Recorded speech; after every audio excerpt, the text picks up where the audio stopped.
ITT. Malam teman-teman, selamat malam. Oh, ini turunin dikit ah. Set. Nah, segitu kayaknya oke.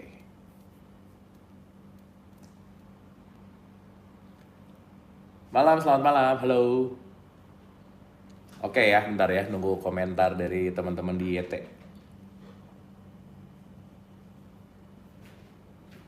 Teman-teman di YouTube, boleh kasih komentar kah? Selamat malam teman di YouTube. Suara saya jelas? Check 1, check 2, check 3, check 4, check 5. Malam, halo. Jelas suaranya? Ntar ini yang di YouTube udah yang di TikTok oke sih. Ini tinggal yang di YouTube. Jelas ya? Alright, so in 5, 4 ulangi. In 5, 4, 3, 2. Selamat malam dan selamat datang di Lettinggo 32, tempat di mana kita belajar bersama untuk membedah bukunya David Hawkins, berbicara tentang kekuatan tersembunyi dalam sikap pasrah. So, let's dive, kita nikmati, kita enjoy, dan kali ini episode ke-32, kita kita mulai dari awal puasa tahun ini, dan di Februari sebentar lagi mau puasa lagi, jadi ini almost 1 year. Jadi mau 1 tahun baru 32 episode, luar biasa ya. Dulu Dialog Positif setahun itu bisa 200 episode kali. Ya 200 something episode. Tapi ya udah, let's enjoy, dan yang paling penting teman-teman kita bisa menikmati, dan kita semangat dulu ya malam hari ini. Kasih semangatnya boleh gimana ya? Boleh ketik hai gitu ya, atau tulis deh semangat gitu, boleh nggak? Tulis semangat gitu. Ayo kita tulis dulu semangat, semungut, apa deh terserah, yang penting semangat gitu. Oke, semangat ya. Nice, thank you teman-teman, terima kasih. Terima kasih, kita mulai. Oke, seperti biasa Lettinggo di episode 32 masih ada di frekuensi level-level yang direndah gitu ya. Buat teman-teman yang udah sangat familiar dengan Lettinggo adalah sikap pasrah, kekuatan tersembunyi dalam sikap pasrah. Jadi ini buku yang ditulis oleh David Hawkins, salah satu buku legendarisnya beliau, di mana ini teknik yang paling mudah untuk pasrah. Di mana banyak orang berbicara tentang pasrah tuh biasanya nggak ngapa-ngapain, apatis gitu ya. Tapi sebetulnya pasrah itu adalah bagaimana aku tidak berfokus kepada hasil, tapi aku mencintai prosesnya. Dan pasrah adalah melepaskan frekuensi rendah ke frekuensi tinggi, itu namanya pasrah. Nah, sebagai pengantar bahwa setiap kita tuh punya perasaan ya teman-teman. Setiap kita ketemu sama orang, pasti dia barengan sama perasaannya. Karena perasaan nggak mungkin ditinggalin di rumahnya. Apalagi di rumah mantannya, itu nggak mungkin ya. Nah, jadi kalau kita ketemu sama orang, pasti dia bareng sama perasaannya. Dan perasaan itu, at least kalau nggak ditekan, diabaikan, diekspresikan. Ada 3 nih. Tekan, abai, ekspresi. Tapi yang terbaik adalah di Lettinggo. Karena kalau ditekan akan menguat, begitu diabaikan tetap ada dan makin bisa luka. Dan ketika diekspresikan mungkin ekspresi tanpa sadar, sehingga ekspresinya mungkin akan merusak, destruktif. Tetapi begitu di Lettinggo, dia akan disadari untuk masuk kepada sesuatu hal yang disebut dengan constructive action, atau perilaku kita yang bukan merugikan tetapi menguntungkan gitu. Taylor Swift itu kan sering putus sama pacarnya kan. Setiap putus dia bikin lagu gitu. Nah, lagunya laku. Jadi meskipun putus, kaya gitu.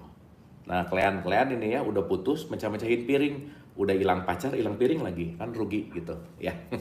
Gitu kira-kira. Nah, jadi saya rasa penting banget untuk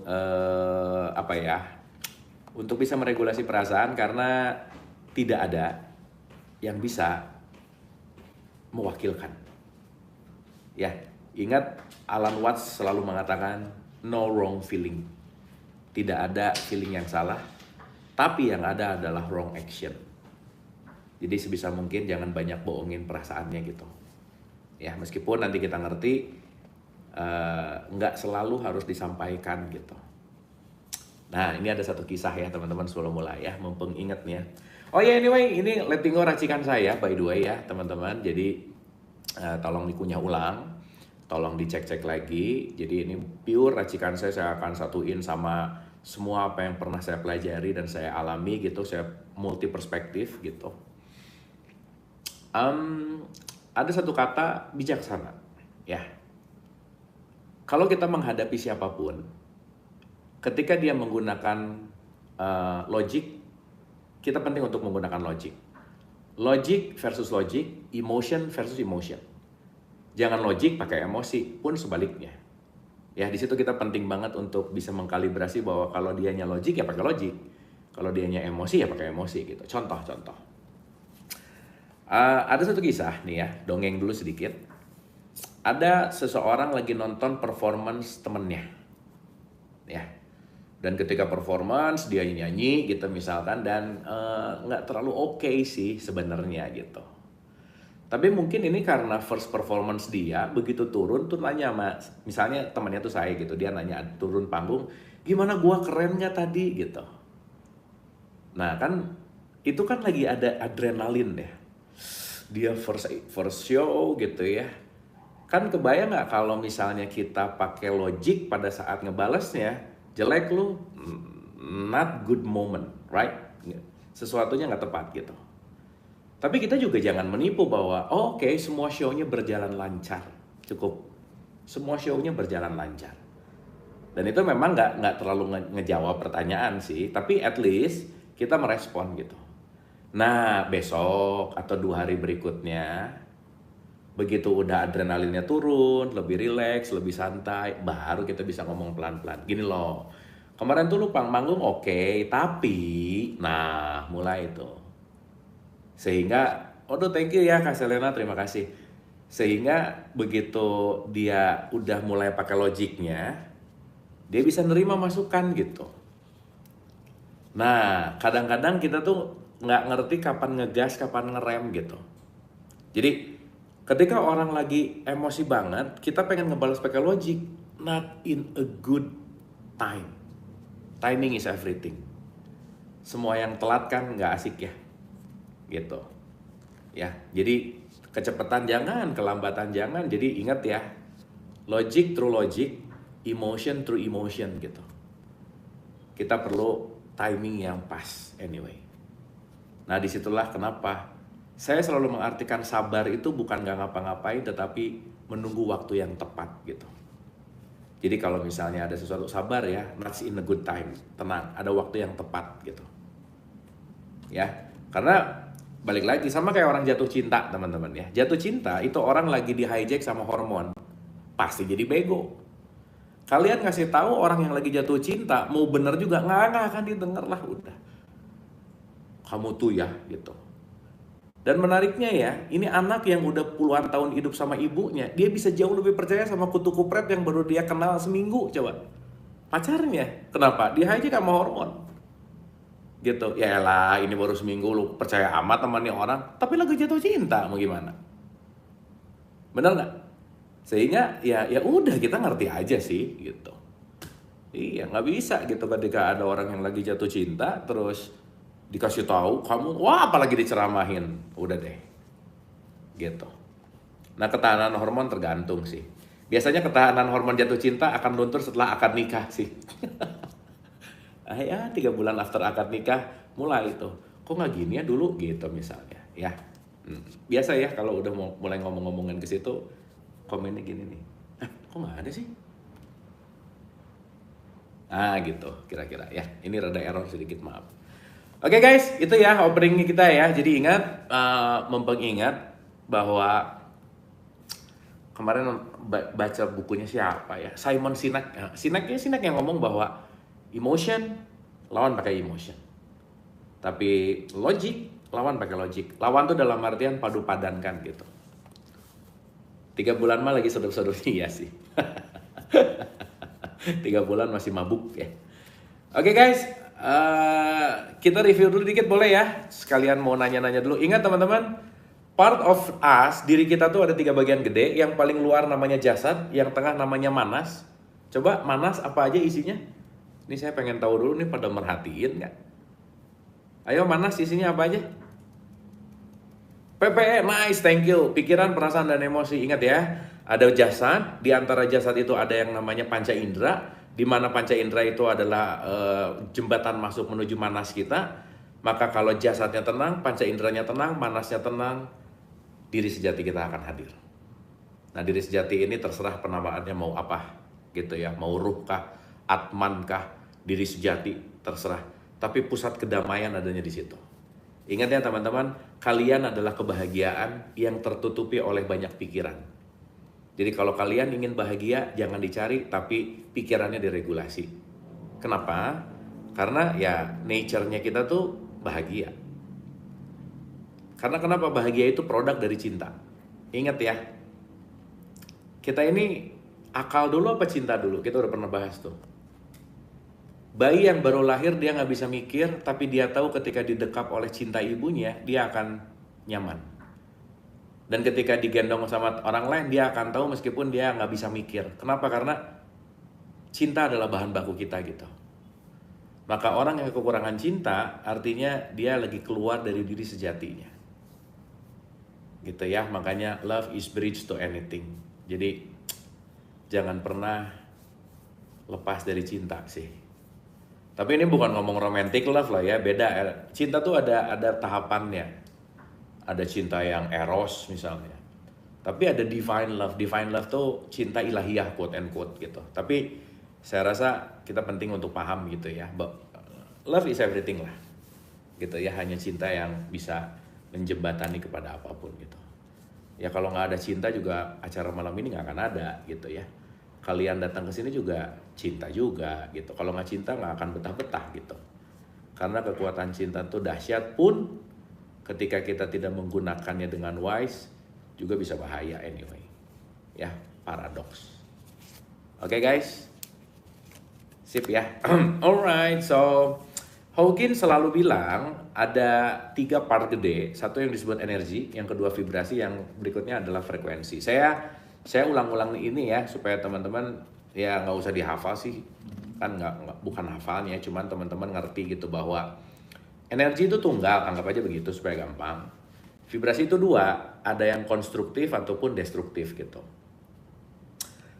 Nah, Hawkins ngebagi dari frekuensi 2 ini ke 17 dari 2 vibrasi ke 17 frekuensi gitu. Ya teman-teman bisa lihatlah tabel Hawkins di Mbah Google banyak ya. Itu ada The Map of Consciousness namanya. Coba teman-teman rasain ini ya. Coba rasain ya. Saya mau bacain pelan-pelan. Teman-teman sambil rasain. At least hari ini aja, nggak usah lama-lama. Atau sering nggak gitu ya. Sering nggak gitu. Oke, gini. Sering nggak kalian ngerasa shame? Merasakan malu? Ngerasa aku mah apa? Ngerasa aku tuh nggak berharga? Dan ngerasa aku tuh menyedihkan gitu. Ya hati-hati itu level paling rendahnya kalau di tabelnya Hawkins. Itu levelnya 20. Orang yang ada di level itu dan jarang itu bisa turun level ke level di bawah 20, namanya suicide attempt. SA. Ya jadi ketika orang nggak sadar bahwa dirinya precious, maka dia ingin menghilang. Kan suka ada jokes ya kalau lagi masalah gede, aduh pengen banget masuk toilet ke flash hilang gitu ya. Tapi kan nggak cukup ya, kalian kan gede ya, gimana mau masuk ke toilet nge-flash gitu hilang, kan nggak bisa. Nah itu shame gitu ya, intinya adalah level 20. Shame itu bahaya. Yang berikutnya guilt. Guilt gitu. Ya masa sih, ini saya ngomong pakai perspektif Hawkins ya. Kalau kamu punya perspektif yang lain boleh-boleh aja sih. Yang kedua 30 itu levelnya namanya guilt, yang disebut feeling guilty.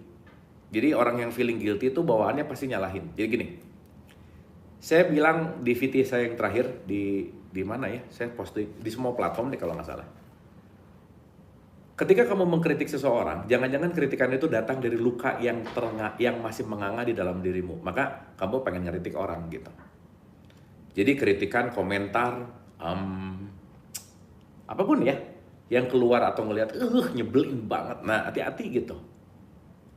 Karena kritikan itu datang dari luka biasanya. Di video yang terakhir benar, ya terakhir atau keberapa gitu.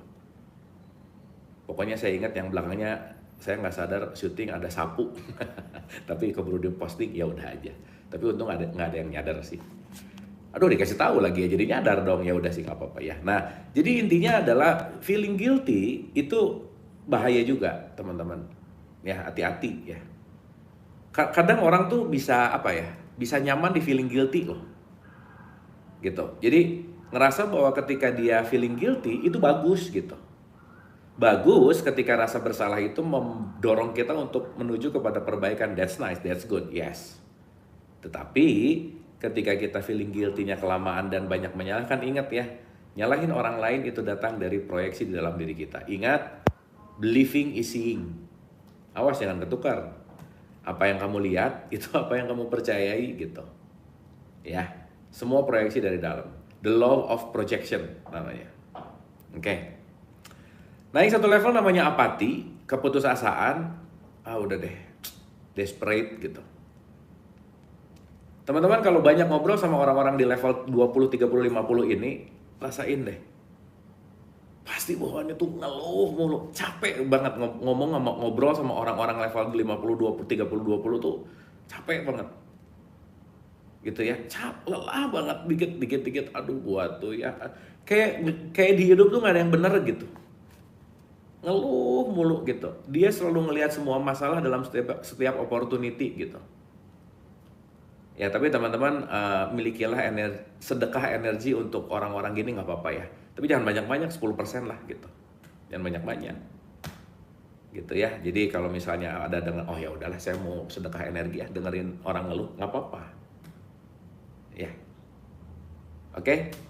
Nah, yang satu level namanya grief gitu. Grief itu duka cita, 75 penyesalan. Pun grief lebih bagus daripada shame. Karena level energinya lebih tinggi. Nah, naik satu level berikutnya namanya fear atau yang disebut dengan yang namanya ketakutan. Nah, kita lagi ada di tahapan pembahasan level cepek. Cepek itu namanya ketakutan karena duka cita kita udah bahas di episode-episode sebelumnya. Ya, teman-teman ya. Oke, saya mau lanjut. Kita tepuk tangan dulu lah. Nah, gitu, semangat. Clear? Aman? Teman-teman di IET, TT, clear? Bisa oke, suara saya masih oke? Ini boleh komen di sini, ini komen di sini. Aman ya? Sampai jam berapa kita malam ini? Udah ngantuk, tingkat ngantuk berapa persen kalian?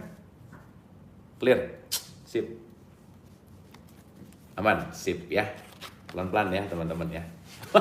Jangan sampai jam 12, gawat nanti. Sampai jam 9 boleh lah.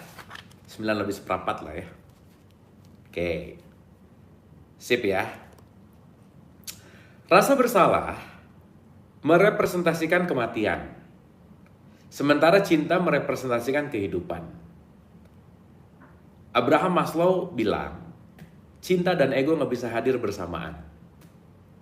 Ya, cinta dan ego nggak bisa datang atau nggak bisa arrive dalam waktu yang bersamaan tuh nggak mungkin. Dia sifatnya flip flop. Ya, jadi kalau kalian ego berarti cinta lagi ketutup. Jadi orang yang menutup cintanya dengan egonya, ego berarti lagi off gitu. Ya.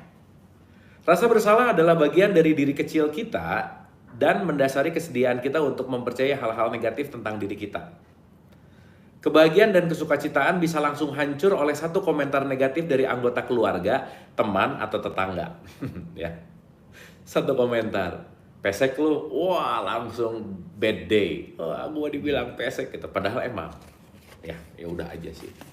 Ingat rumus emang tuh penting ya. Jelek lu, emang. Pesek, emang. Udah beres lah ya. Jadi kalau ada orang ngejelekin kita, yang jelek bukan kita, tapi sudut pandang dia gitu. Meskipun emang jelek juga sih nggak apa-apa juga kan ya, kan nggak apa-apa gitu. Ya, kan persepsi namanya juga. Penyakit fisik biasanya disebabkan oleh rasa bersalah. Dan rasa bersalah adalah penolakan atas kepolosan intrinsik batin kita. Rasa bersalah adalah ketika kita ingin terjadi sesuai dengan apa yang kita mau. Jadi ingatnya masalah, udahlah lucu sih ya. Puncaknya tuh cuma 2 aja. Yang aku pengen gak kejadian. Dan yang kejadian gak aku pengen. Udah gitu aja. Ya. Nah, Mengapa kita menyakiti begitu banyak sampah? Mengapa kita meyakini begitu banyak sampah? Karena kepolosan kita. Bukankah itu karena ketika tumbuh dewasa kita percaya bahwa apa yang dikatakan orang lain adalah kebenaran? Dalam pelajaran Zen, Buddhism, barusan banget saya ikutan kelasnya tuh. Di Zen Buddhism tuh dia bilang gini, keren banget teman-teman. Hiduplah dengan tidak terlalu sibuk untuk memuaskan orang lain. Ya. Beli baju dipakai untuk yang penting di grup arisan ini bajunya matching meskipun nggak enakan dipakainya ya, nggak suka sih warna kuning tapi ini gengnya warna kuning pakai pura-pura pede gitu. Jadi keputusan harian kalian ini ya coba diingat-ingat deh, untuk memuaskan siapa sih gitu. Tuh itu penting banget, penting banget. Jangan-jangan kita sibuk untuk memuaskan orang lain, di mana yang kita anggap untuk kita puaskan dia juga nggak peduli-peduli amat sih gitu. Ya, jadi ngerasa penting aja. Nah, jadi sampai Hawkins bilang, emang kenapa sih kamu yakin banget itu sampah gitu? Bukankah itu karena ketika tumbuh dewasa kita percaya bahwa apa yang dikatakan orang lain adalah kebenaran? Dan bahkan saat ini, apakah kita masih percaya apa yang dikatakan orang lain adalah kebenaran? Bukankah itu berarti kita telah meyakini 1000 kebohongan dan masih mau meyakini 1000 kebohongan lagi karena kepolosan dan keluguan kita gitu. Bagus ya, Hawkins lemes banget gitu. Bilangnya lugu padahal bego gitu maksudnya. Lu bego lu gitu. Bagus, lucu, keren nih bahasanya ya. Bahasa penting ya teman-teman. Ingat ya waktu ada istri ditanya, Pak, aku gemukan nggak? Enggak, jawab aja kamu kokoh. Ya. Jadi namanya kamu ibu kokoh, nggak gendut sih, kokoh aja ya. Bukankah kepolosan batin adalah alasan utama eksploitasi terhadap kita? Dalam faktanya, ketika kita melihat jauh ke dalam diri, bukankah karena kepolosan kita sehingga meyakini diri kita bersalah? Ya, ini mama yang pada nonton kan kokoh-kokoh sih kelihatan ya. Tapi beda sama Cohen, beda. Kokoh ini ya, badannya kokoh. Karena kepolosan batin kita, sehingga kita meyakini segala hal negatif di dunia dan membiarkannya membunuh hidup kita. Menghancurkan kesadaran tentang siapa diri kita sebenarnya, dan membuat kita terpaku pada kekerdilan kita yang menyedihkan. Lihatlah seorang bayi yang baru lahir, polos, yang tak mampu membela diri dan karena tanpa kapasitas untuk membedakan mana yang tepat dan tidak, hanya bisa membiarkan dirinya diprogram layaknya komputer. Aduh teman-teman, itu ya PR-nya jadi orang tua. Yang kemarin saya cerita tuh diledakan emosi. Kebayang nggak? Ketika out of control, seorang ibu bisa marah abis-abisan gara-gara anaknya mecahin gelas nggak sengaja gitu. Perang, kamu ya buak. Gelasnya paling mahal 100.000, tapi luka batin ke si anaknya bisa seumur hidup gitu. Gimana mau bayarnya coba? Ya itu dahsyat sih. Ya dan lupa gitu ya bahwa investasi apa yang kita ucapkan, apa yang kita lakukan itu berdampak sama jiwa siapapun itu, dan paling khususnya ke anak sih. Misalnya gitu. Apalagi teman-teman kebayang nggak kalau orang lain ngomong kita jelek, kita sakit hati, dan ini yang ngomongnya adalah figur otoritas, dan itu adalah orang tua kita gitu.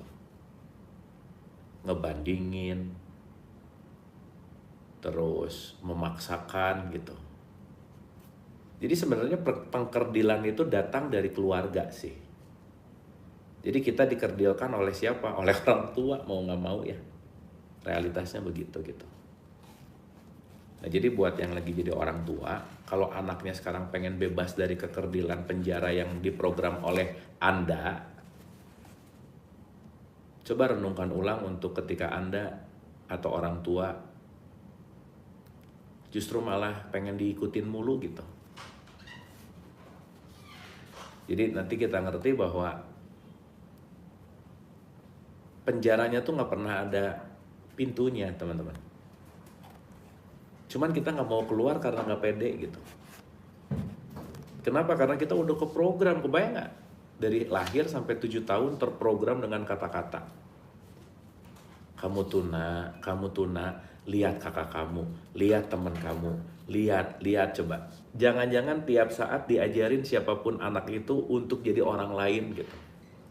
Lihat tuh, dia nilai matematiknya 9. Kamu tuh matematiknya 4 lagi gitu. Ya iya, dia tuh memang passionnya di matematik, anaknya passionnya di olahraga gitu misalnya. Kan beda dong.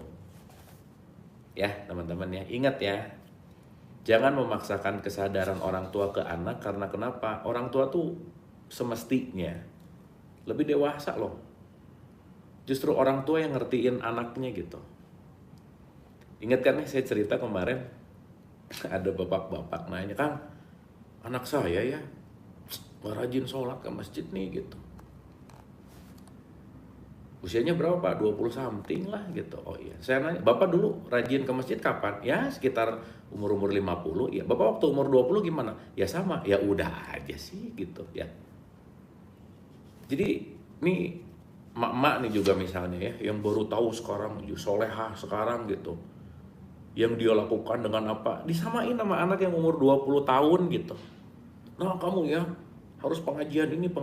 Ingat gak saya pernah cerita gini teman-teman, kenapa anak Gen Z malas pengajian coba? Begitu sok, cobain yang punya anak atau cucu Gen Z, apalagi nanti Alpha, apalagi nanti Beta, malas pasti begitu pengajian, alah gitu. Jelas lah dia malas, kenapa coba? Ngelihat ibunya, alah ini produk pengajian aja gini ibu saya gitu ya. Pusing dia, kayak gini ibunya ini pengajian mulu tiap hari, gini ke produknya, nyebelin misalnya. Misal ya. Misal. Jangan tersinggung gitu dong. Karena kepolosan batin kita sehingga kita meyakini segala hal negatif di dunia dan membiarkannya membunuh hidup kita. Menghancurkan kesadaran tentang siapa diri kita sebenarnya dan membuat kita terpaku pada kekerdilan kita yang menyedihkan. Jadi contohnya tadi seorang bayi gitu. Mencermati hal ini bermakna menjadi sadar. Kita mendengar tentang program peningkatan kesadaran dan seminar-seminar akhir pekan untuk memperluas kesadaran kita. Apa artinya? Untuk mendapatkan formula baru yang rumit. Untuk diprogram dengan gagasan orang lain tentang kebenaran mistis. Nah yang gini-gini tuh nyari solusi praktis biasanya ke arah-arah mistis. Hawkins tahu ya? Berarti rata-rata kali ya.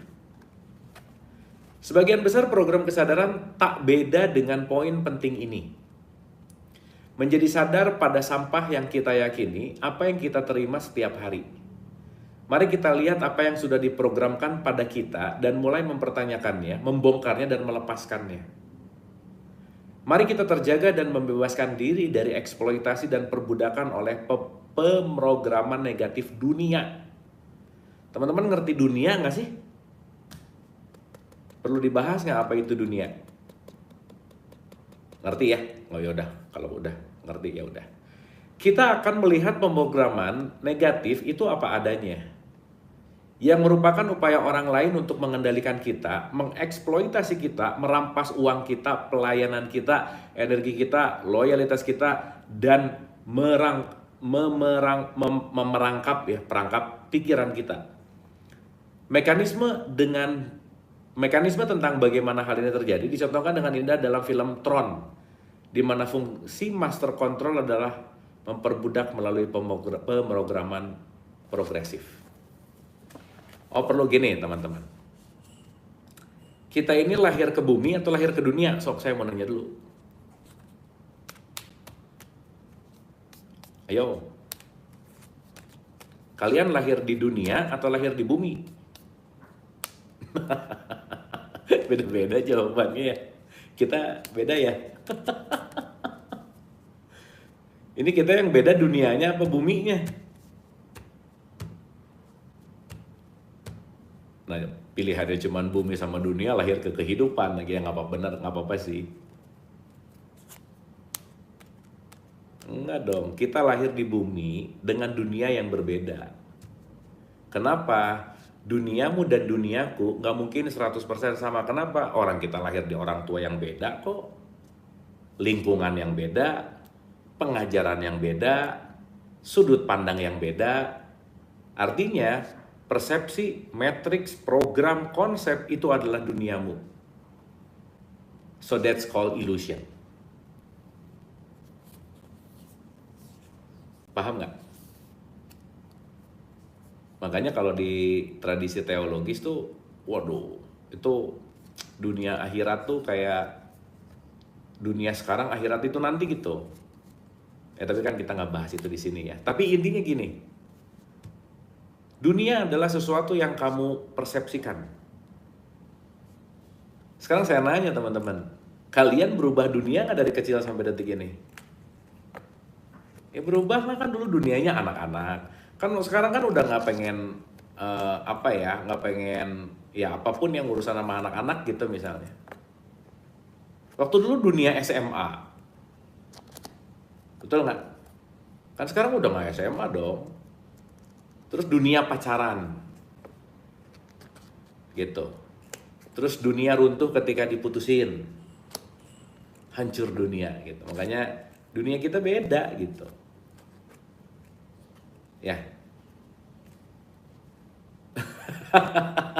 Ya, sekarang memasuki dunia bangkotan tuh, benar tuh.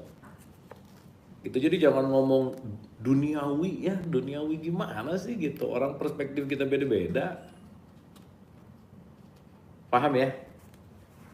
Nah, jadi dunia itu adalah apa yang kamu persepsikan tentang hidup gitu. That's your perception, that's your world. Makanya ada dunia fashion, ada dunia buah-buahan. Kalau orang yang sangat tertarik dengan fashion, dia akan berkiprah di dunia fashion.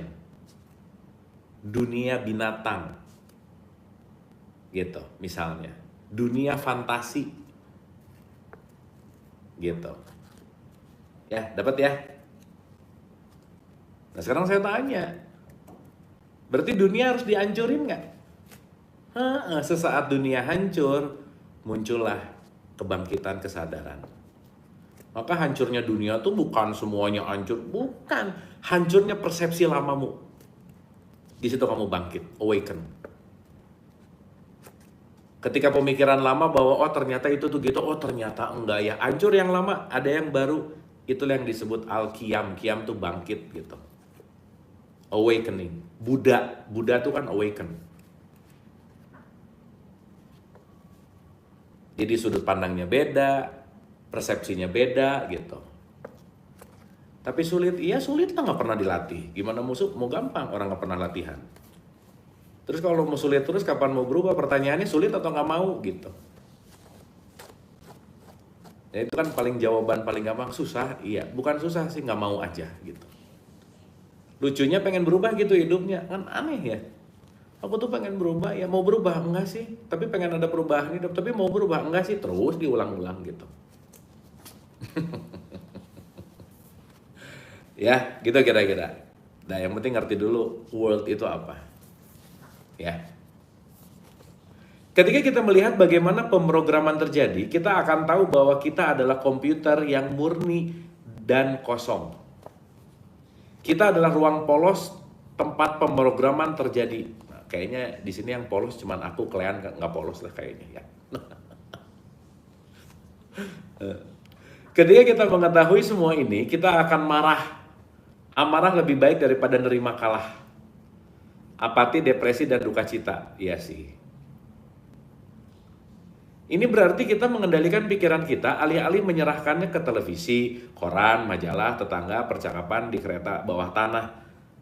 Ya, buat dia ini kan Hawkins lagi ngomong underground ya berarti kan. Kata-kata sambutan pelayan dan lain-lain. Apa yang masuk ke dalam bank memori kita adalah sampah. Dan ketika kita tahu hal ini, ketakutan kita berkurang drastis. Jadi teman-teman, kalian banyak sampahnya. Ya, komen jadi sampah, baca jadi sampah, ngelihat berita sampah, ya. Pantesan pasangan-pasangan kalian pada suka gini ya, bau sampah nih gitu ya. Jangan-jangan emang banyak sampahnya ya. Jadi gitu. Jadi jangan heran ya kalau orang nggak mau deket-deket kita karena kalian memang bau sampah gitu misalnya. Ya, ulang ya.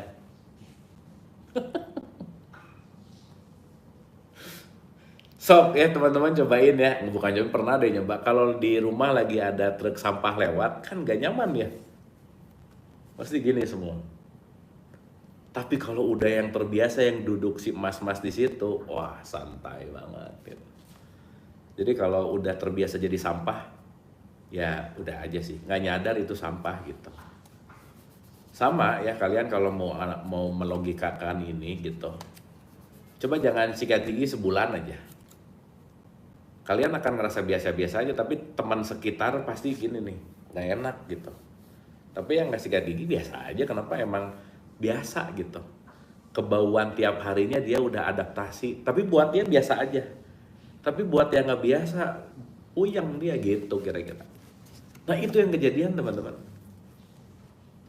Ya. Nah kalau udah jadi mantan sampah bagus berarti. Tapi dapat nggak ini analogi bagus loh. Bagus loh ini Hawkins keren loh. Dalam gitu tapi nggak nyakitin hati gitu ya. Kan ini kan sebenarnya mau ngomong lu tuh sampah gitu kan bagus bahasanya ya. Nah, makanya kenapa disebut sampah masyarakat coba benar nggak? Ya sampah masyarakat gitu. Saya ulang ya. Apa yang masuk ke dalam bank memori kita adalah sampah. Dan ketika kita tahu hal ini, ketakutan kita berkurang drastis. Kita akan mulai menikmati membiarkan perasaan-perasaan kita muncul, melihatnya apa adanya, membersihkan semua sampah dan melepaskannya. Teman-teman, dalam hidup itu nggak ada yang dibuang. Yang ada disimpan. Ditempatkan. Jadi saya nggak setuju kalau buanglah sampah, karena nggak ada yang hilang kan dalam hidup gitu. Semuanya daur ulang, benar. Jadi simpanlah sampah pada tempatnya, bukan dibuang. Karena tidak ada yang terbuang dalam hidup. Please note itu. Karena begitu ada orang ngerasa terbuang dari keluarganya, terbuang dari komunitasnya, gak ada yang terbuang by the way. Ya. Itu penting sih. Duh, ngomongin daur ulang tuh, nanti ya. Muter jauh nanti ya. Itu keren sih tentang bagaimana tubuh kita terdaur ulang. Teman-teman jangan lupa ya kalian itu pakai tubuhnya, casing tubuhnya barang second loh, kan dari tanah, saripati tanah gitu. Jadi sama barang second ini biasa aja gitu ya. Setelah kita melihat jauh ke dalam diri dan menemukan kepolosan batin bawaan kita akan berhenti membenci diri sendiri. Seseorang yang benci kepada orang itu pasti adalah dia membenci kepada diri sendiri. Tapi dia nyari alasan dan nyari kambing hitam gitu. Gimana caranya buat biar kebencian kepada diri ini ada pelampiasan. Makanya ngelihat orang jadi benci gitu. Sok teman-teman kalau lagi happy ya ngelihat lukisan bagus, ngelihat apa bagus. Tapi kalau lagi bete, lukisan yang asalnya bagus juga gitu. Semua kondisi salah, bener gak? Berarti kan bukan dunianya dong. Karena dunia itu refleksi dari akhiratmu gitu. Nah akhirat itu kan kesadaran gitu. Yang akhir itu adalah sesuatu yang sejati gitu. Anyway. Kita akan berhenti mengutuk diri sendiri dan berhenti meyakini kecaman orang lain dan upaya halus mereka untuk menurunkan nilai kita sebagai manusia. Nah kan gini ya teman-teman. Ada yang ikut kelas tadi pagi nggak ya? Tadi pagi waktu saya dapat sesuatu tuh jadi pengen ngobrol gitu. Kita tuh ngelihat merek, ngelihat warna, ngelihat makna, tapi lupa ngelihat hidup. Ngelihat hidupnya tuh lupa. Gitu. Jadi artinya begitu kita melihat sesuatu tuh yang langsung kita yang langsung kita ingat itu adalah persepsinya gitu teman-teman. Maksudnya siap ya. Saya mau nunjukin satu angka, teman-teman tulis pakai kata ya. Awas nih, dengerin nih. Saya mau nunjukin angka, tulisnya pakai kata, bukan pakai angka. Ini paham kan nih? Nah, kalau nggak nyambung, ini gorila aja ya. Pakai kata ya. Nah ya, siap ya, siap. Ya nggak usah jauh-jauh lah. Nih, angka berapa? Tulis pakai kata. Nih, nih. Ayo tulis.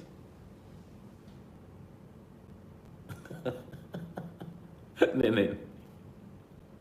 Nah, kenapa ada yang nulis satu ya? Satu gimana satu coba? Itu 7, 10. Aduh, bener. Aku jadi merasa lelah. Aduh, itu di taman safari jadi pawang gimana rasanya ya?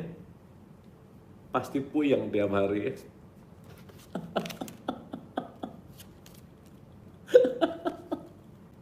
Ya udah ya, nggak apa-apa sih. Ya, berarti belum waktunya contoh itu ya, nanti aja ya. Ya oke. Kan lucu ya, begitu kita ngelihat ini langsung buk 9. Begitu ngelihat ini, bzz, langsung queen. Begitu ngelihat ini, zet, langsung 10 gitu. Padahal 9, 10, queen. Itu kan persepsi, konsep gitu. Yang tadi saya cerita tuh waktu saya di teras itu, tadi pagi tuh ngelihat si ijo-ijo di situ tuh indah banget gitu. Indah banget gitu. Gitu ya. Tapi keindahan itu mulai bias ketika saya ngelihat pohon terus di situ ada bunga warnanya merah. Indahnya jadi hilang karena begitu ngelihat merah langsung di sini ingetnya merah adalah berani. Makna masuk mulai itu ke epistemologis. Apalagi begitu belok di sebelah kirinya ada bunga warnanya ungu. Ungu adalah jomblo. Wah, udah ungu diartikan jomblo, dia lupa sama bunganya, dia lupa sama hidupnya gitu coba. Nah, jadi ngelihat sesuatu tuh makna, dimaknai aja semuanya gitu. Ya contoh. Ya. Jadi kita tuh nggak 100% menikmati apa yang kita lihat karena apa yang kita lihat itu udah disekat-sekat pakai makna gitu teman-teman. Paham nggak ya? Duh, gimana ngejelasinnya ya? Gini. Kalau kita ngelihat seapa adanya, sadari dulu bahwa di luar diri kita semuanya netral. Nggak baik, nggak buruk, nggak hitam, nggak putih, nggak hijau. Netral. Realitas. Saya selalu ulang-ulang, ini merah, kebenaran bukan nih warna merah? Bukan, sepakat. Kita sepakat ini warnanya merah gitu. Jadi kalau misalnya tadi kayak ada angka 1 apa sih juga ngerti jadi lucu gitu. Ya nggak apa-apa, itu perspektifnya dia aja sih. Ada orang mau ngomongin ini kuning boleh aja sih gitu. Nah yang bahaya adalah ketika berbeda nggak ada pausnya dulu marah gitu. Dia merasa kesepakatan dianya itu yang paling benar gitu. Itu aja sebenarnya. Dapat ya? Sip ya, dapat ya. Nah, berarti kalau kita sekarang belajar melihat tanpa makna, itu namanya bersaksi gitu loh. Aku menyaksikan. Gak harus memaknai, disaksikan aja.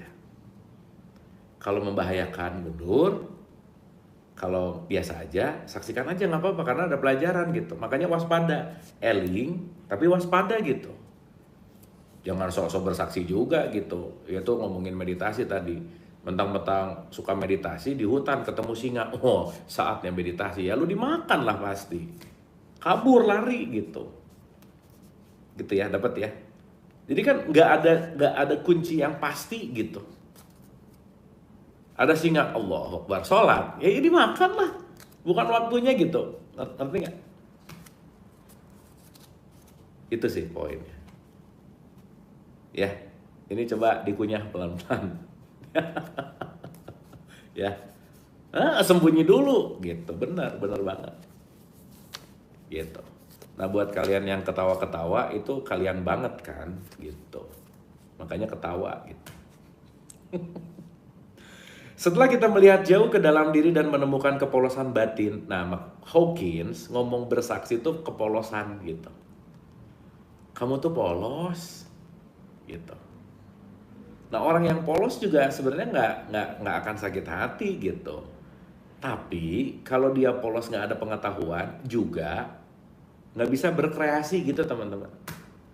Jadi polos tanpa knowledge jadi nggak berkreasi gitu. Makanya kenapa ada pikiran, kenapa ada akal gitu, kenapa ada knowledge gitu. Ya. Setelah kita melihat jauh ke dalam diri dan menemukan kepolosan batin bawaan kita, kita akan berhenti membenci diri sendiri, kita akan berhenti mengutuk diri sendiri dan berhenti meyakini kecaman orang lain dan upaya harus mereka untuk menurunkan nilai kita sebagai manusia. Teman-teman, kita sebagai manusia nggak pernah turun loh nilainya. Sebagai identitas iya, tapi kemanusiaan kita nggak pernah luntur loh. Gimana mau luntur coba? Pangkat bisa turun tapi kemanusiaan tetap ada gitu. Karena sebelum punya pangkat dan sesudah punya pangkat dan setelah turun lagi tetap manusia kan. Nah dunia itu kayak identitas gitu, dia selalu berganti-ganti. Maka jangan melekat kepada dunia gitu maksudnya. Jangan melekat kepada yang berubah-ubah. Kenapa? Capek gitu. Karena begitu melekat kepada yang berubah, dia akan selalu pengen supaya stay selamanya di situ terus. Makanya ada post power syndrome misalnya. Udah jelas-jelas nggak punya jabatan, pengen dihormati mulu. Oh, tantrum tuh. Mantan-mantan pejabat gitu misalnya, mantan-mantan apa yang biasanya tiap hari siapa? Udah turun nggak ada yang siap-siap, kok gua nggak ada yang menghormatin lagi ya. Nah, udah tuh. Mulai tuh, perlu ke psikiater. Saatnya untuk memiliki kembali kekuatan kita dan berhenti memberikannya kepada setiap penipu yang memantik ketakutan kita dan mencuri uang kita dari dompet kita atau memperbudak kita demi tujuan mereka. Mematikan energi kita. Wah, sadis nggak? Mematikan energi kita. Wah, ini bahasanya bagus Hawkins Nice. Sangat mudah melepaskan diri dari semua ketakutan itu karena sekarang kita memiliki kekuatan untuk memilih. So, ngomong-ngomong, kita mau ngapa-ngapain milihnya. Wah, sok-sokan. Aku adalah manusia merdeka, pret banget. Setiap ke restoran milih nasi goreng lagi. Merdeka dari mana coba? Ya. Aku manusia yang bebas dan merdeka. Wah, setiap ada masalah marah mulu coba. Ya jadi jangan-jangan free will itu hoax ya. Sok-sok aku punya kehendak bebas. Bebas dari mana? Ya. Coba direnungin deh. Kita takut perjalanan batin untuk menyingkap banyak hal membawa kita pada kebenaran yang mengerikan. Dalam pemrograman terhadap pikiran kita, ini menjadi salah satu penghalang yang disiapkan dunia untuk mencegah kita menemukan kebenaran yang sebenarnya.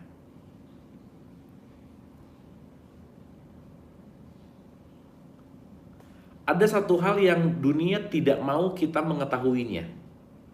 Dan itu adalah kebenaran tentang diri kita sendiri. Dunia tuh paling gak mau kalau kamu kenal sama diri kamu sendiri gitu. Karena dunia tuh akan selalu mencari cara untuk kamu terlena dengan itu semua. Ilusi. Makanya begitu mau kenal sama diri, udah tuh. Senin hidup baru mau berubah. Begitu hari Senin, besok aja. Ya. Besoknya, masih ada waktu, ini Desember, tahun depan mulai. Januari tuh mulai. Ya. Nanti udah 1 Januari, masih awal tahun, awal tenang. Januari masih lama, tanggal 5. Kayaknya pas Valentine ya mulai 14 Februari gitu misalnya. Ingat-ingat udah tahun 2026 lagi gitu. Itu kan kelean banget ya.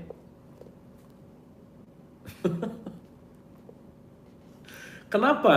Kenapa? Karena dengan begitu kita akan bebas. Dunia nggak mau kita bebas.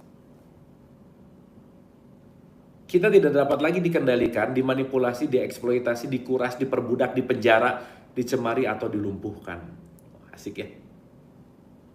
Dunia adalah permainan. Waduh. Oleh karena itu, perjalanan batin itu diselubungi oleh aura misteri dan rasa was-was. Nah, mulai itu. Dunia nggak rela kalau kamu sadar. Karena kalau kamu sadar, dan kamu tahu ini semua permainan, ya dunia ngapain dong, nganggur gitu. Ya, dapat ya teman-teman ya. Coba dikunyah aja, dirasain. Apa sejatinya perjalanan batin ini? Sejatinya, ketika kita masuk ke dalam diri dan menyingkirkan ilusi satu persatu, kepalsuan satu persatu, program negatif satu persatu, semakin lama diri kita akan semakin terang. Kayak kulit bawang ya, yang pernah kita bahas tuh. Kesadaran akan kehadiran cinta menjadi semakin kuat. Kita akan merasa lebih ringan, hidup menjadi semakin mudah. Ingat ya, hidup mudah itu bukan gak ada masalah. Tapi hidup mudah itu tidak fokus pada masalah. Itu penting. Itu beda tipis tuh. Setiap guru agung sejak permulaan waktu telah mengatakan untuk mencari ke dalam dan menemukan kebenaran. Itu guru agung. Saya bosan ngomong gini tapi pengen sekali lagi aja ya. Manusia tidak pernah punya masalah dengan apapun dan siapapun kecuali dengan egonya. Dan ego selalu ada di dalam diri kita. Maka ketika ego ada di dalam diri kita, dan semua permasalahan ada di dalam diri kita, dan semua musuh ada di dalam diri kita, kalau ada masalah, stop mencari jalan keluar, tapi carilah jalan ke dalam. Karena semakin sibuk untuk ngeberesin yang di luar, yang di dalamnya nggak diapa-apain, maka yang di luar akan berulang-ulang sama seperti dunia.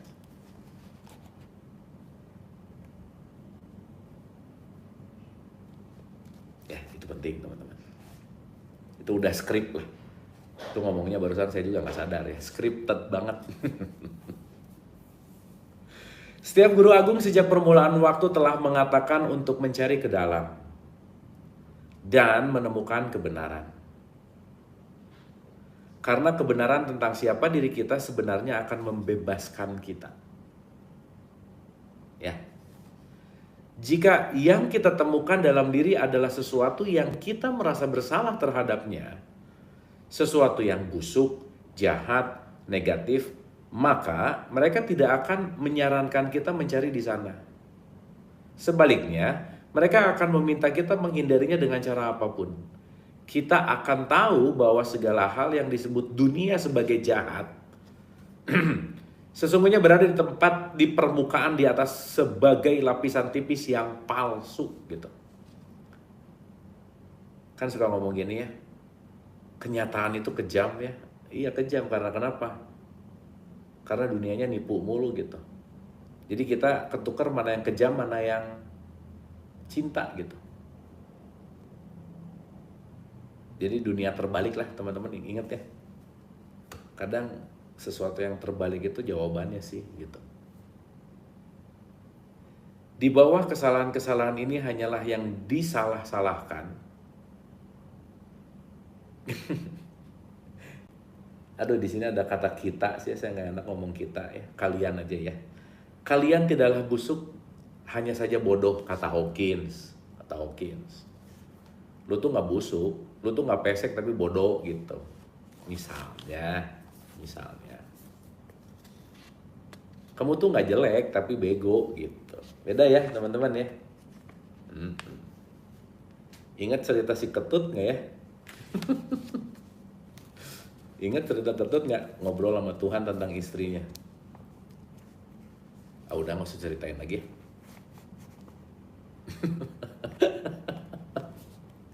Ya udah aja sih, itu bener tuh mantra paling terbaik tuh.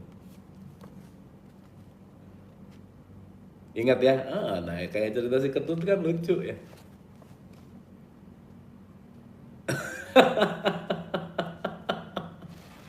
Jadi gini, ya gini.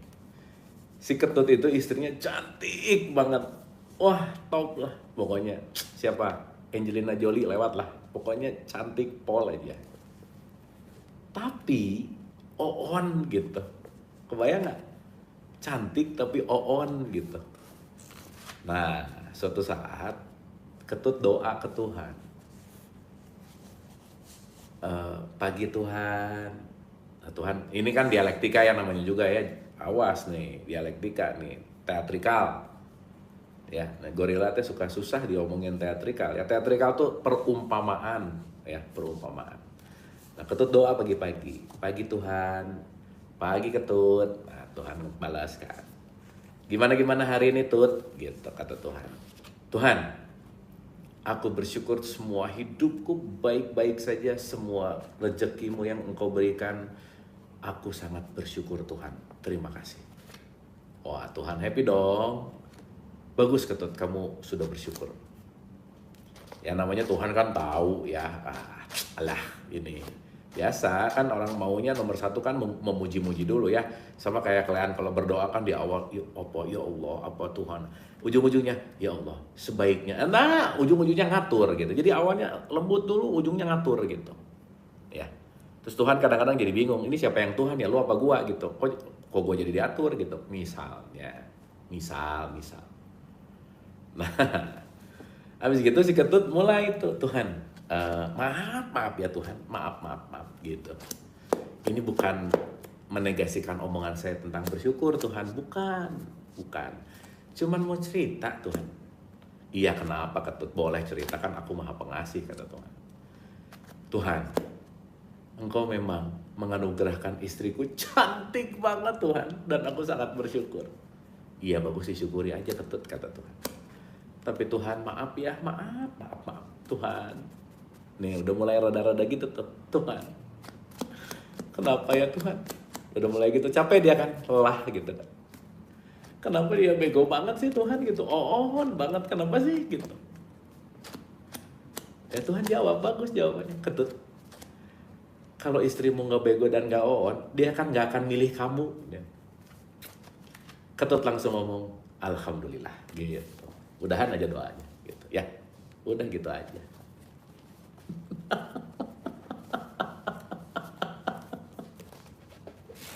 Itu cerita Ketut nomor. Oh, Ketut ada 100 ceritanya ya, nanti pelan-pelan kita ceritain, tenang.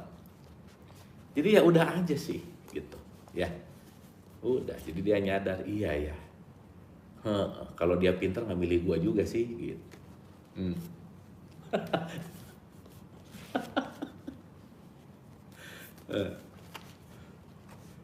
Ketika rasa bersalah beserta energi yang menyertainya dilepaskan, kita akan melihat bahwa penyakit-penyakit dan simptom-simptom fisik mulai menghilang. Teman-teman ini menarik nih. Ya. Kenapa nggak Agus aja? Iya kenapa ya, Agus lagi happening banget. Udah, jangan ngomongin orang ya. Ketika rasa bersalah, balik lagi ya, kalau bersalah itu udah mulai keluar, dilepaskan, nanti akan menyadari bahwa kenapa badan jadi ringan ya gitu. Jadi enak gitu. Itu nanti kerasa sih teman-teman. Mau gak mau, suka gak suka. Kemampuan untuk mencintai diri sendiri dalam bentuk penghargaan pada diri sendiri merekah kembali. Dan dengan itu muncul kemampuan untuk mencintai orang lain. Aduh ini keren banget. Jangan harap kalian akan mencintai orang lain kalau kalian gak mencintai diri sendiri. Udah itu aja. Selesai. Kenapa? Karena itu vice versa sih. Vice versa teh apa ya? Hubungan timbal balik. Gak bisa aja. Ya udah gak bisa aja, udahlah. Udah jangan nyari formula lain lah gitu. Ya kalau mau nyari terus boleh sih, tapi ujungnya kesini lagi kok gitu. Jadi urusan waktu gitu. Kalian mau coba, tapi balik lagi sih. Kalau mau nyoba terus untuk untuk tidak mencintai diri dan mencoba untuk menyayangi orang sampai kapanpun gitu, tapi nanti ngerti sih. At the end of the day, gitu kalimatnya. Ini saya ulangnya, ini keren banget deh. Kemampuan untuk mencintai diri sendiri dalam bentuk penghargaan pada diri sendiri merekah kembali.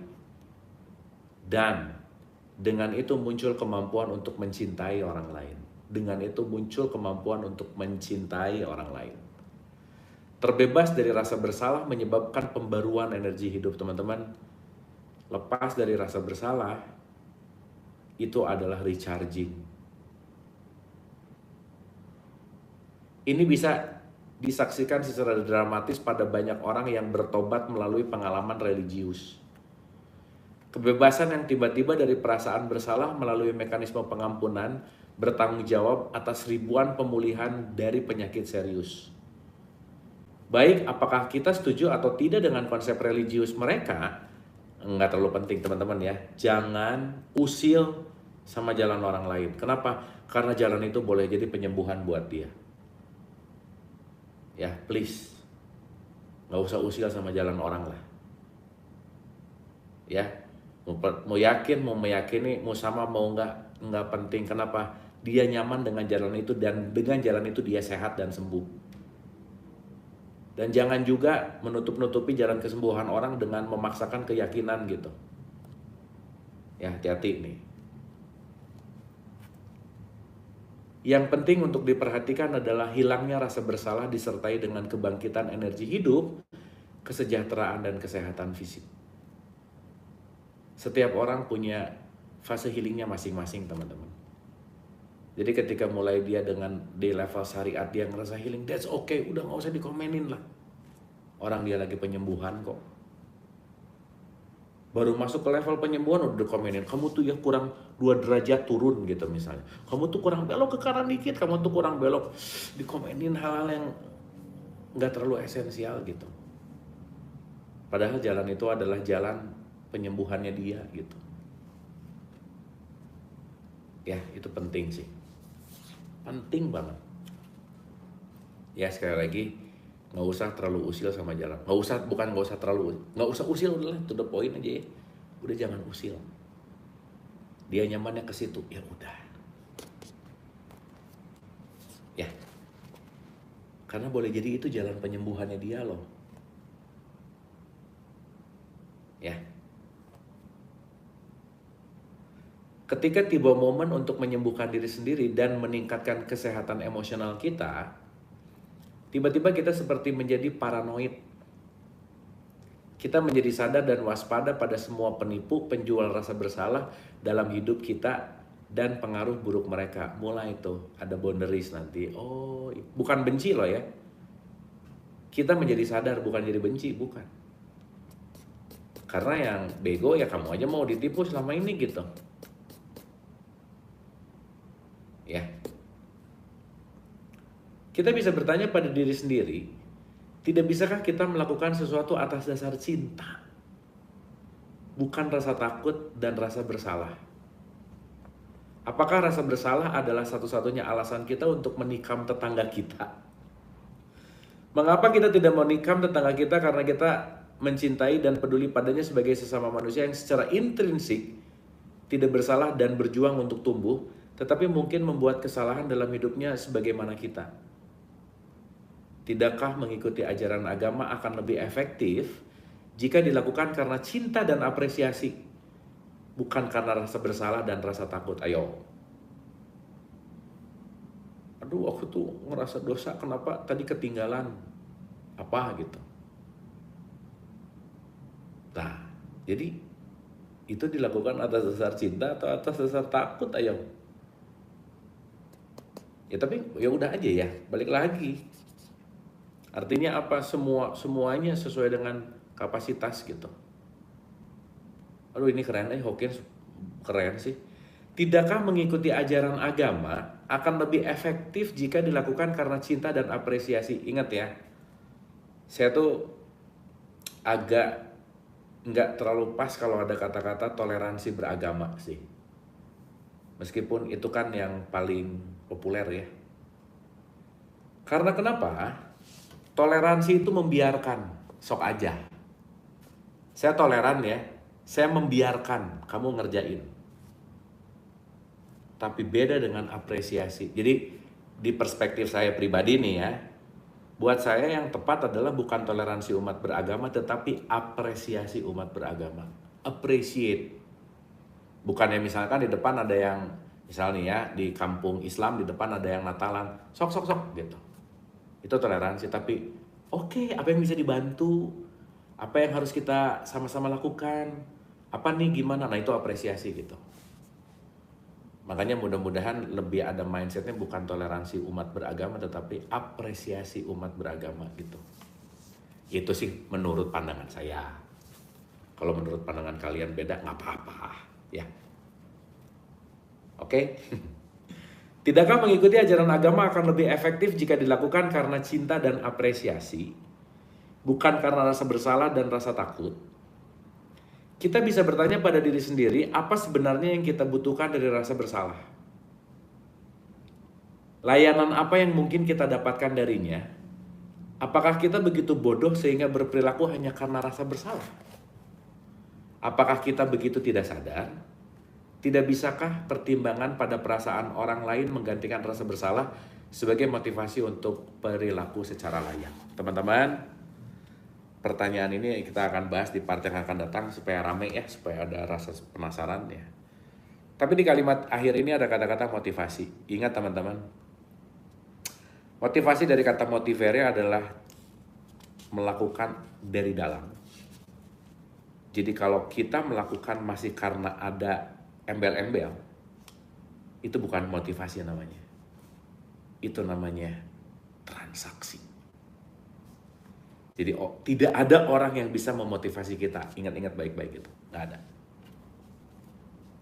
Jadi kamu memotivasi? Enggak. Motivasi itu datang dari dalam. By the way. Ya. Makanya saya selalu bilang, saya mah jadi bidan aja deh. Ngebantu kalian untuk lahir gitu. Bukan motivator, apalagi guru, jauh lah. Gitu. Sip ya teman-teman ya. Jadi pertanyaan terakhirnya Hawkins gini di episode 32. Wah makasih Kak, terima kasih. Layanan apa yang mungkin gini. Nih ya terakhir ya. Direnungin baik-baik ini ya.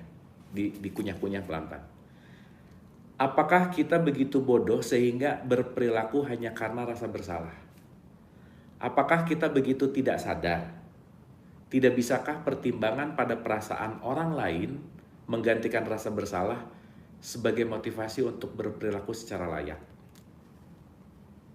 Emang nggak bisa kata Hawkins, kamu motivasi aja sih gitu. Tidak reaktif. Aku melakukan karena, bukan motivasi namanya. Nah kita tuh, nggak kita sih, kalian tuh kekurangan motivasi kayaknya gitu. Kenapa? Harus di-trigger mulu gitu.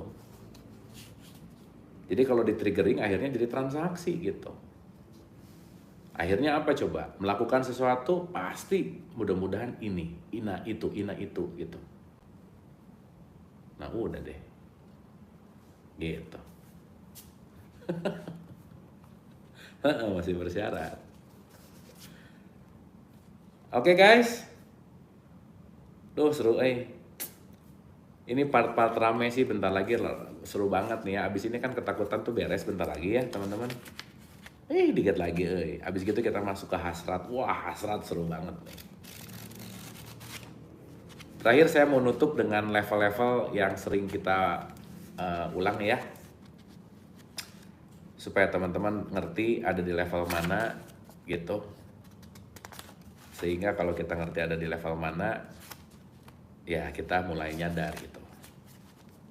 Nah, malu atau shame di level 20, merasa diri sangat hina dan memalukan secara tradisional disertai dengan pengasingan diri. Energi level ini merusak kesehatan dan mengarah kepada kekejaman terhadap diri sendiri dan orang lain. Itu shame, hati-hati. Mengasingkan gitu. Beda ya antara orang tawadu sama bego gitu. Ada pertanyaan, enggak. Wah, Ini tawadu banget. Ini tawadu apa bego beda tipis loh. Ya, rendah hati sama rendah diri beda tipis. Sabar sama tolol beda tipis. Gitu ya. Tuh, tolong hati-hati. Rasa bersalah atau guilt, pada medan energi ini seseorang ingin menghukum dan dihukum. Oke? Ini mengarah pada penolakan diri, penuh penyesalan, feeling bad, dan self-destructive, penghancuran diri gitu. Intinya kalau orang di self-guilt, bahasanya gini, itu semua salah saya. Salah saya. Rawan mengalami kecelakaan, punya kecenderungan suicide, memproyeksikan kebenciannya terhadap diri sendiri kepada orang lain sebagai orang jahat adalah yang umum terjadi. Energi level ini menjadi dasar dari banyak penyakit psikosomatik. Jahat ya. Dah.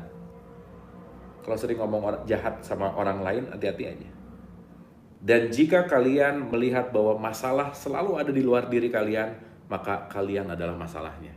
Gitu. Apati 50. Energi ini ditandai oleh ketiadaan harapan. Nah, orang apati itu nggak suka diminta pertolongan. Gua aja susah, misalnya. Gua aja susah minta tolong lagi sama gua. Makanya teman-teman, orang yang nggak mau nolong dan orang yang miskin cenderung makin miskin karena kenapa? Karena dia nggak mau nolong. Kenapa? Karena hukum terima kasihnya nggak kejadian gitu. Ya, makanya ada terima kasih perputaran, terima kasih. Nah, orang yang di bawah terus tangannya nggak akan gini, udah aja. Jadi jangan heran orang sengsara muter-muter di samsara gitu. Rawan mengalami kecelakaan dan punya kecenderungan suicide. Jadi intinya di level ini tuh pokoknya gimana ya? Dia apatis gitu ya. Di guilt ini kan masih ngomong di guilt ya. Dia tuh pokoknya intinya adalah gimana ya bahasa gampangnya ya. Udah ngerasa bersalah kalau dia apatis, nggak peduli dan ngapain saya harus peduli gitu. Oh, itu bahaya sih. Ya, tapi memang suka mampir ke situ ya. Suka mampir gitu. Tapi kalau disadari, oh saya lagi mampir ke apatis nih gitu. Ya. Ulang ya. Jadi level apati adalah energi ini ditandai oleh ketiadaan harapan, gak suka dimintai pertolongan, menjadi beban bagi orang lain, malas dan ogah-ogahan, serta perasaan aku gak bisa. Dan kenapa aku harus peduli? Kemiskinan lumrah terjadi pada level ini. Orang yang gak peduli itu miskin. Makanya Bill Gates tuh gak pengen punya menantu miskin. Miskin tuh bukan masalah banyak uang. Karena ada orang yang miskin tapi banyak uang. Beda loh ya. Karena semua dari mindset sih. Duka cita atau grief, ada ketidakberdayaan, keputusasaan dan rasa kehilangan, penyesalan dan perasaan. Andai aja aku tidak. Aduh, kalau dulu aja enggak. Nah, udah tuh. Tahu gitu ya. Nah, suka gitu ya, kalian yang milih, kalian yang nyesal. Kan yang milih kalian. Habis itu, kenapa ya dia yang milih kalian? Oh, milihnya waktu itu lagi mabuk masalahnya. Ya, lagi jatuh cinta, milih gitu. Jadi everything seems beautiful. Nah, gitu ya. Ya, itu di level grief. Jadi grief itu depresi, kesedihan, penuh ratapan. Jadi orang yang grief tuh gini nih kalimatnya, saya nggak bisa lanjut lagi, ini kayaknya the end of the world. Nah gitu, yaitu grief. Hati-hati di situ. Nah 100 tuh ketakutan. Energi ini melihat bahaya di mana-mana, berusaha untuk terus menghindar, defensif, sibuk dengan masalah keamanan, posesif terhadap orang lain, pencemburu, gelisah, cemas, dan terus berjaga-jaga. Jadi kalau kalian udah punya sifat-sifat yang tadi barusan di level fear, pencemburu, gelisah, cemas, berjaga-jaga, posesif, tuh Anda di fearness. Ya, insecure terus, berjaga-jaga terus, jadi alert terus gitu, alarmnya begitu. Kayak pulang dari bank bawa duit cash 5 miliar ditenteng gitu. Keluar dari bank begitu ngelihat semua kelihatannya kayak penjahat gitu. Ini semua orang pasti mau ngeburu saya gitu. Nah itu tuh orang yang insecure gitu tuh. Shot yang ngedeketin dikit, langsung gitu. Padahal dia juga nggak tahu kita bawa uang kan gitu. Ya intinya gitu. Nah sekarang yang bahaya, uang nggak ada, tapi insecure gitu. Ngapain insecure apa sih? Kayak ada yang berharga aja sih gitu. Misalnya, ya. Ya, jadi kita di level 100 tadi kira-kira ciri-cirinya kayak gitu. So, cukup teman-teman ya. Karena waktu efektif belajar kita udah over. Seperti biasa, mendingan pelan tapi party. Pelan tapi pasti daripada cepetan ngabisin materi tapi nggak dapat apa-apa gitu. So, terima kasih. Terakhir sebelum kita closing, malam hari ini teman-teman dapat apa, pelajaran apa yang paling jelek dan kira-kira yang malam ini gue banget nih. Boleh tulis di komen, silakan. Silakan.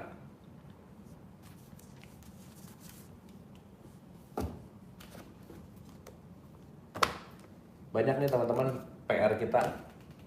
Tuh ada berapa buku? Tuh 2, 3. Wah banyak lah.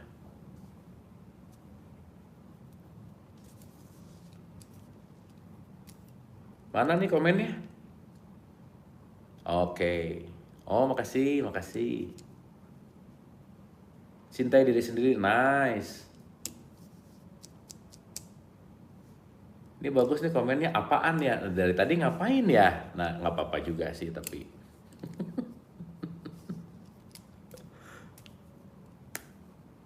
Self love. Yang diingat cerita ketut. Tapi nggak apa-apa sih ya. Ya siapa tahu suami kalian gitu ya. Kalau suami kalian, coba kadang-kadang kalian harus yang perempuan, coba didengar-dengar kalau suami doa apa jangan-jangan doa kayak ketut ya. Kalau doanya kayak gitu, coba banyak belajar lagi ya, jangan on banget gitu maksudnya. Lebih sadar sama level kesadaran dialami. Mantap, thank you.